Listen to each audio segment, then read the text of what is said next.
will.i.am is right. The real AI threat in music isn't here yet. Right now, AI copies style. Soon, it'll copy emotion, timing, and creativity. That means labels won't need artists, just data. Musicians who don't own their masters, their audience, or their brand will get replaced first.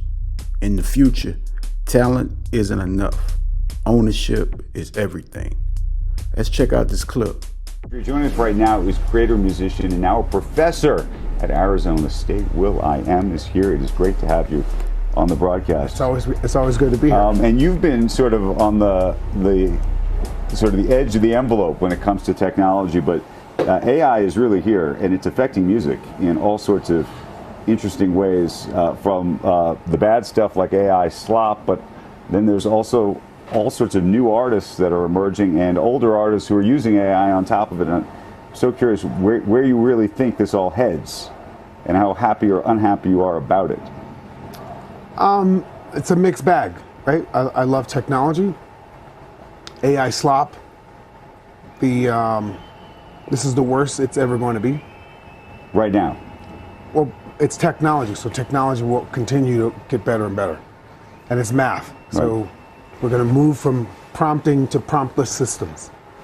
And so it's Pac-Man right now. But and do you think if any of that music is real?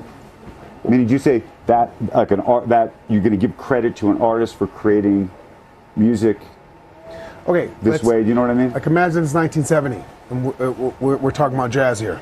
Right. A jazz musician would say, "Hey man, what do you think about these samplers that are coming, man? People just sampling our stuff that we did back in the past, man. You think that's music, man? Just sampling stuff, man." Turns out that that's the form of hip hop. Sampling. Right. And using technology to reimagine and chop up and reconfigure. Doing poetry, tapestry, collage music. Like, so I can't be that critical over AI because I have a career sampling music. So, and the songs, people like the songs. Like Pump It is Misery Lou by Dick Dale.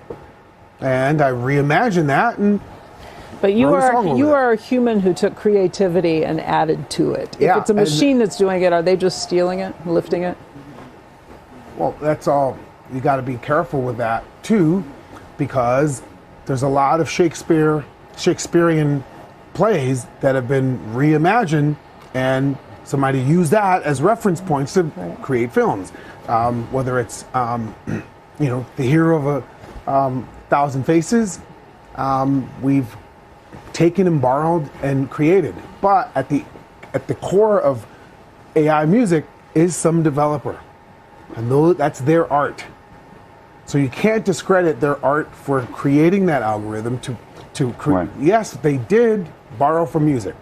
They did train on the entire library that humans have made, and that people should be paid for when you train on that.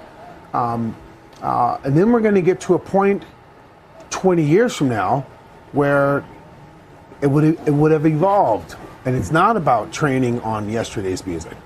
And we have to prepare ourselves for that too, because the AI that we're concerned about is not here yet.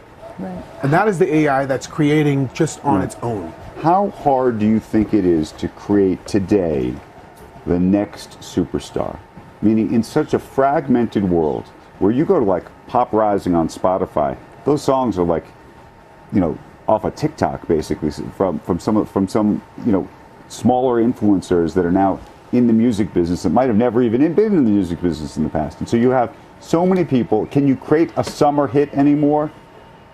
No, because just a couple of years ago, 10 years ago, we were communal. Everybody listened to MTV or the same radio station.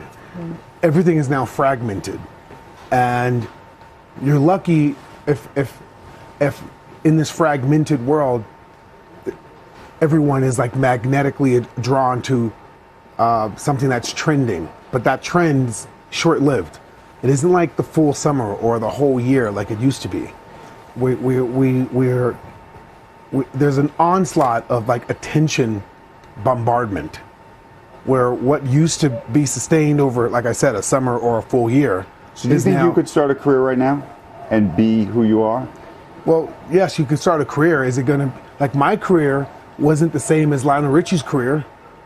Lionel Richie was at the height of selling vinyl. My career was at the height of selling CDs. You know, today's artists are at the height of TikTok, right? You know, relevance. But when we talk about, you know, like a Beyonce or Taylor Swift, do you almost think that it's like a different generation? That's a record, we're selling records generation.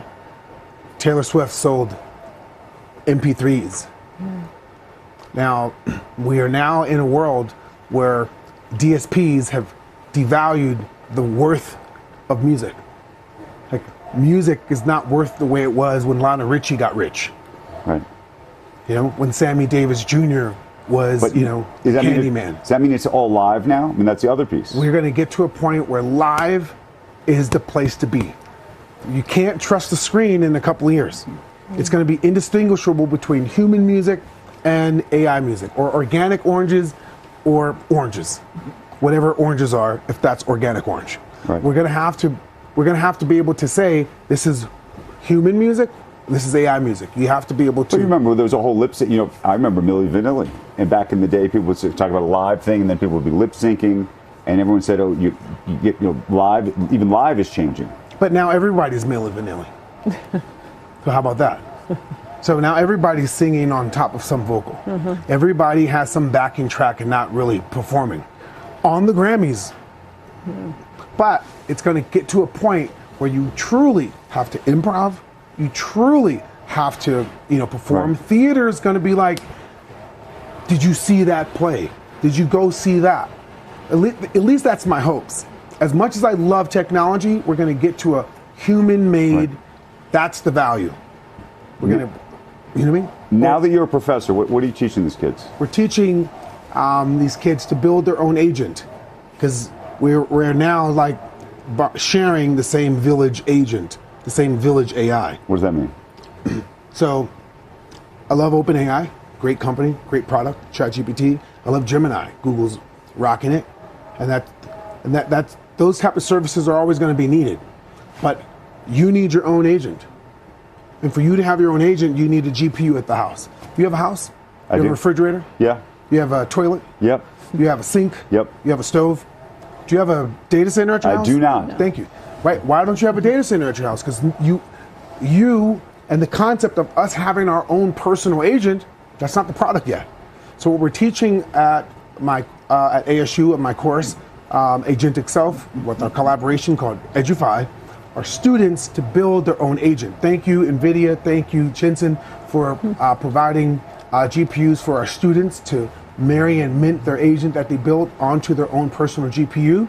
Because, for example, you have a job. Yep. To get a job, you need a bank account. You have an email address. Yep. You have a phone number. Yep. You couldn't get a job without it. You can't, if you took all your money, went out and bought a house, you couldn't pay in cash. Can't do those things.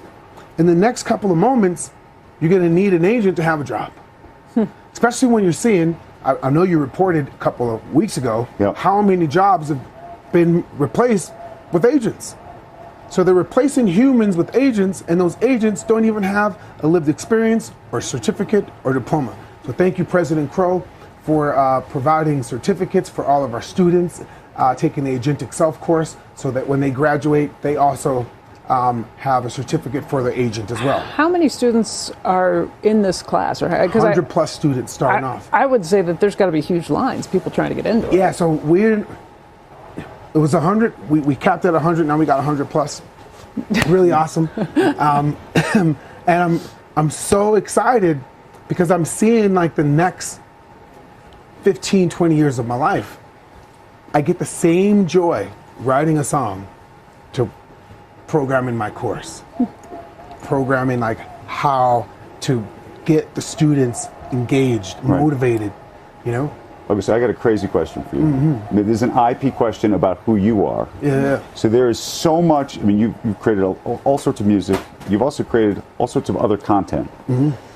It is possible that AI will be able to create a an AI version of you. Yeah, I heard it. I saw it. You've seen it. You've seen people do this, and potentially sing songs even long after you're alive. I heard that too. Sound like you, look like you. Yep.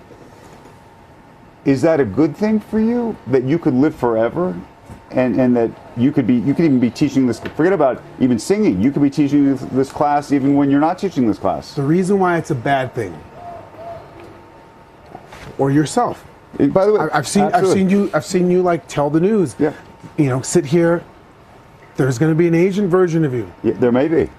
Right. The way that you present and share and storytell and break information, that could be scraped. CNBC could make a doppelganger of you. They may. The reason why that's a bad thing now is because you don't own your agent. Right. Right. I don't own. So there's not a bank to bank your data. Right. I have a bank that banks my money. But so what you're talking about in an agent is basically we own our own likeness, our name, image, likeness, all of it. yeah, so if you own it, it's not a problem. Yeah. If you own it, just like I have my bank account where my money's at, I have my investments, and there's companies put in place with practices and laws around it, and we're all safe. Right. So how far do you think we are from that? Because right now everybody's scraping everything. Yeah, right now we're in the WWW. That ain't the World Wide Web, that's the Wild Wild West. we're in the Wild Wild West. There's no sheriff in town. And in these movies, the gunslinger comes and ping, ping, and no one's accountable. Somebody got pum pum, bro. And there's no accountability to the pum pum. Yeah. And so the laws, the regulations, to make sure that we're safe without stifling innovation, because I'm an optimist, is right around the corner.